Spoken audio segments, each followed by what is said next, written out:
Compañeros, buenos días. Mi nombre es Silvia D'Andrea. Yo estoy a cargo del área de capacitación de la Federación del Sindicato de Obreros y Empleados Municipales de Santa Cruz y este es nuestro aporte a esta nueva capacitación que desde el área encaramos en Historia del Movimiento Obrero en la Argentina.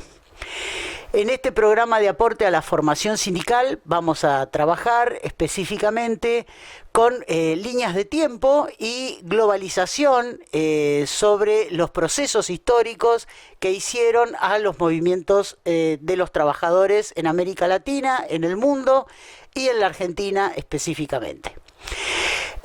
Si hablamos de la historia del sindicalismo en la Argentina, está bien, vamos a poder delimitar unas fechas, podríamos decir, entre el surgimiento del sindicalismo en la Argentina, como ustedes tienen ya en el material de apoyo escrito. Ese material les va a servir como guía para también las respuestas a todo el proceso de preguntas que nosotros vamos a tener como manera pedagógica de afianzar un poco este conocimiento, pero sabemos que el desarrollo de las organizaciones y el desarrollo en el devenir de la historia hace que podamos tener distintos puntos de vista y todos son absolutamente válidos. No quiere decir que sea nuestro material el único que debe utilizarse. Lo nuestro son únicamente sugerencias. A partir de este momento nosotros vamos a ver en esta historia ¿sí? Unas líneas de tiempo en donde vamos a contextualizar procesos globales, procesos regionales y locales, como dije anteriormente. En este desarrollo nosotros aquí lanzamos, podríamos decir, en este inicio del siglo XX, 1901, como una fecha ícono, podríamos decir, en el proceso mundial.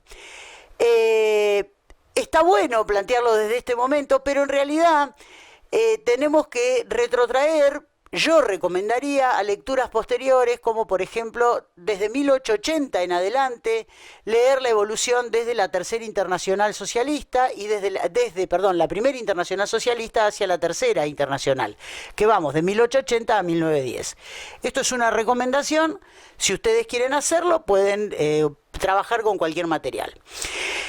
En esta plaqueta que vemos acá, en esta globalización de la historia, 1901, en este reconocimiento que hace Francia al derecho a la huelga, tiene un gran impacto a nivel internacional con respecto al modo de producción que estaba cambiando en el mundo.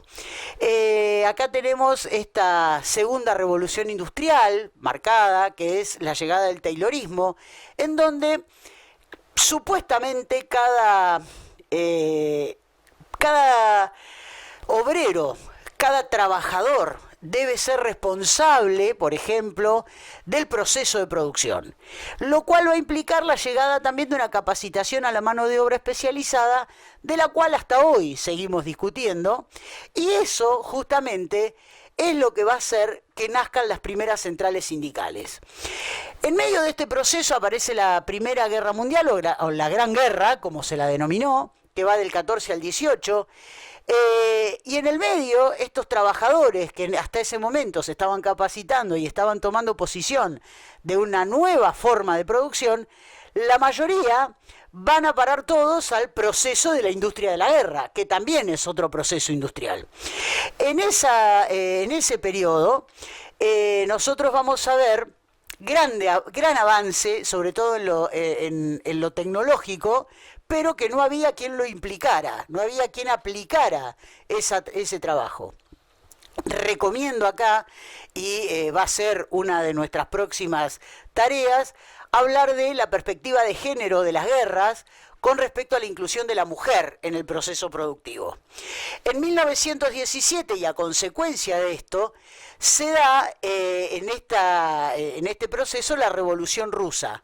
Y no quiero dejar de nombrar que en 1914, también en América Latina, hubo un proceso revolucionario que fue la Revolución Mexicana. La Revolución Mexicana tuvo una gran influencia en el pensamiento y en la producción intelectual del pensamiento americano. le damos un paréntesis y en algún momento la vamos a trabajar también como algo muy específico. 1917 decía, tenemos el impacto del movimiento obrero mundial, y ese movimiento obrero mundial no es nada más ni nada menos que la ascensión de la Unión Soviética, ¿sí? El pensar el soviet, los trabajadores, los proletarios del mundo, unidos en pos de un proceso político.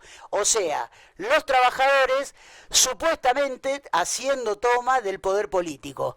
Cosa que en la Unión Soviética la historia demostró que no fue tan así, porque luego lo que era la organización del Soviet Supreme terminó siendo más clasista que los mismos zares.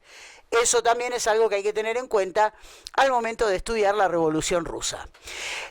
Junto con el fin de la guerra, ¿sí? Con el fin de la Primera Guerra Mundial, se da este proceso de la vuelta al trabajo, ¿sí? de la gente, de los hombres que habían participado de la guerra, no recordando su proceso de lo que, bueno, se tiene que dar como el proceso de reinserción en lo laboral, y justamente esa consecuencia de este desempleo que nace la Organización Internacional del Trabajo.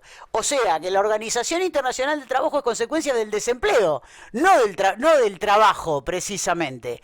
Y es la organización que va a arreglar e intentar reinsertar y dar norma jurídica al descontrol que se había producido con la vuelta de esta gente que había estado en la guerra, mutilados ahora, casi todos con lo que hoy conocemos como estrés postraumático, y era la locura de la guerra, los locos de la guerra famosos, que tenían que volver a trabajar y no tenían dónde ni cómo. Ese era el problema. En esto se da ese proceso. La Organización Internacional del Trabajo nace en 1919 como esa consecuencia.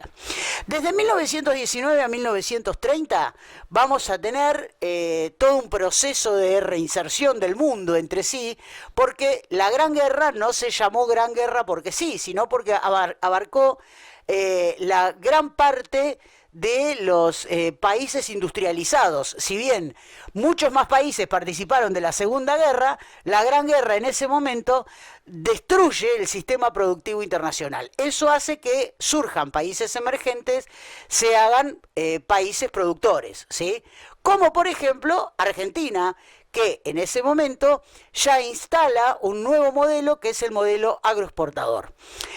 En este caso, nosotros vamos a ver cómo en 1930, vamos a detenernos un poco en ese proceso de 1988 a 1930 a nivel local, ya habiendo concluido con este resumen del sindicalismo en la Argentina a nivel mundial.